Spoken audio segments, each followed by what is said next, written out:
လူးမကစားပြီးတော့သွားပြီးကြကိုရောင်ဖြောက်ပြီးထွက်သွားအလေးလားသမီးလေးလားလာမေးတာပါပေါ့ဟဲ့သားလေးမွေးပါတယ်ဒီမှာဆိုတော့ဘလူးမကစားပြီးတော့သွားပြီးကြကိုရောင်ဖြောက်ပြီးထွက်သွားပထမကြိမ်တော့သားလေးပျောက်သွားတယ်အိန္ဒိနာချင်းယူတာလို့တယောက်ယောက်ကယူတာလို့တငယ်ချင်းကယူသွားတာလို့ဆွေမျိုးတွေကခေါ်သွားတာလို့ဒီလိုထင်ရတယ်နောက်ကလေးရှာမရနှစ်ကြိမ်မြောက်လဲဒီအတိုင်းပဲမိဖွားတဲ့ကြိမ်လာပြန်ပြီဘလူးမလာစားတော့အဲ့ဒီမှာမြို့သမီးကသတိထားမိတယ်ငါတငယ်ချင်းအပေါင်းအသင်းကငါကလေးကိုလိုချင်လို့ဆိုပြီးတော့ခဏလေးခြီးပရသည်နမ်းပရသည်တရားမှမရှိအဲ့ဒီရက်မှာရောက်လာတဲ့မြို့သမီးတယောက်ငါသူ့ကိုတခါမမြင်ဘူးသူလာတဲ့အခါမှာလည်းပဲတခြားလူတွေနဲ့ပုံစံမတူဘူးဘလူးကဘလောက်ဖန်ဆင်းသူတော်ကောင်းတို့တွေမျက်လုံးနှစ်ဖူးမောက်မယ်နှစ်ယောင်ကောက်မယ်မျက်ထောက်နီမယ်အရေးမထွက်ဘူးဒါမျိုးလေးတွေရှိမှာကိုဗျဟုတ်လားအဲ့ဒါလေးတွေအကဲခတ်ကြည့်လိုက်တော့ဒါသူလူသားမဖြစ်နိုင်ဘူးဘလူးဖြစ်လောက်တယ်ငါဒီနေရာမှာနေပြီးတော့ဒီတိုင်းနောက်တစ်ခါ3ချိန်မြောက်ဖွာရင်လေဒီဘလူးမှလက်စာမိအောင်မယ်အဲကြောင့်သူ့ယောက်ျားကိုတိုင်ပင်ပြီးမောင်းရဲတဲ့ဒီတစ်ခါသားဖွာမယ်ဆိုရင်ကျမအမေစီသွားမယ်ကျမမေတို့ကသာဝတိမြို့လေကောင်းမှာဆိုတော့ဘလူးရန်တွေဘာတွေကင်းတယ်မြို့သားကလည်းသဘောတူတယ်ဟုတ်ပါပြီကွာဆိုပြီးတော့3ချိန်မြောက်ရောက်တဲ့ခါကျတော့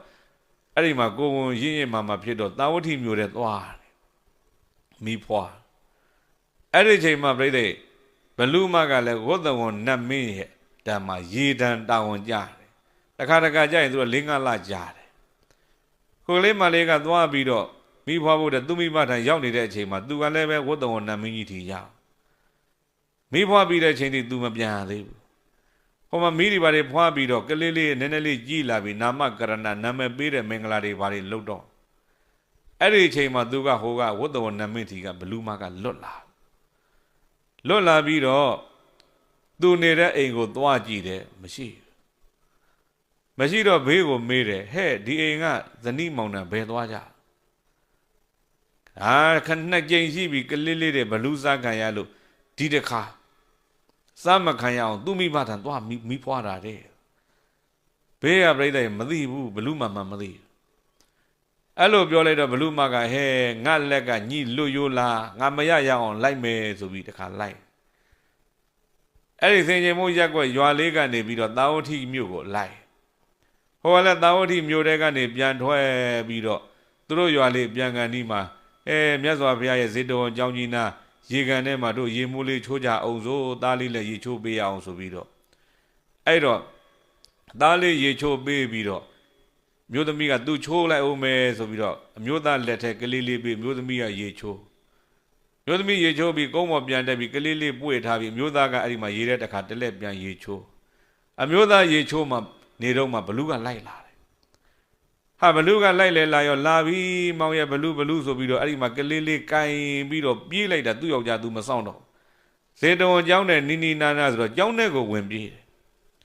ကျောင်းထဲဝင်ပြေးတော့မြတ်စွာဘုရားတရားဟောနေတဲ့အချိန်ဖြစ်တဲ့အတွက်ကြောင့်မြတ်စွာဘုရားရှင်ကိုရောမြတ်ကြီးရဲ့အနိနာသွားပြီးတော့မှမြတ်စွာဘုရားရဲ့ခြေပမိုးပေါ်မှာကလေးလေးကိုတင်ထားလိုက်တာမြတ်စွာဘုရားတပည့်တော်သားလေးကိုမြတ်စွာဘုရားလှူပါတယ်ဘုရားဒီသားလေးကိုမြတ်စွာဘုရားရဲ့သားလေးကိုမှတ်တော်မူပါဘုရားအဲ့ဒီမှာနောက်ကဘလူးကလိုက်လာတယ်ကျောင်းဆောင်နတ်ကနေတားထားလို့ဘလူးမဝင်ခွင့်မရဘလူးမဝင်ခွင့်မရတော့မှမြတ်စွာဘုရားကသိတယ်ရှတအာနန္ဒာကျောင်းဆောင်နတ်သူမနာကိုပြောအဲ့ဒီဘလူးမဝင်ခွင့်ပေးလိုက်ပါဆိုတော့မြတ်စွာဘုရားဝင်ခွင့်မပေးပါနဲ့ဘုရားတပည့်တော်သားလေးအဲ့ဒီဘလူးမစားတာ2ကြိမ်2ခါရှိပြီးပါပြီဘုရားဒီတခါစားမှကြောက်လွန်းလို့ပါမြတ်စွာဘုရားဝင်ခွင့်မပေးပါနဲ့မြတ်စွာဘုရားကညှိငြိမ်နေပါတဲ့စကားမပြောပါနဲ့ဒီလိုပြောတယ်ဘလူးမဝင်လာအဲ့ဒီမှာမြတ်စွာဘုရားရှင်ကိုရောမြတ်ကြီးကဟောတယ်ညီတို့တွေတဲ့ငါဘုရားနဲ့သာမတွေ့ဘူးဆိုရင်တော့မွေနဲ့မွေပါလို့ကဘာတီတဲ့၍ရန်သူတွေဖြစ်နေကြတော့မှာမွေနဲ့မွေပါအခုချိန်ထိတဲ့တယ်ရှိလားရှိဘူးတွေ့လိုက်ရင်ရန်ဖြစ်ဖို့စားဖို့ပဲလေနောက်တကကြီးနဲ့ဂင်ဘုတ်တနည်းပြောရင်ကြီးနဲ့ဇီးကွက်ပေါ့သူတို့လည်းတဲ့တယ်ရှိလားမရှိဘူးနောက်တက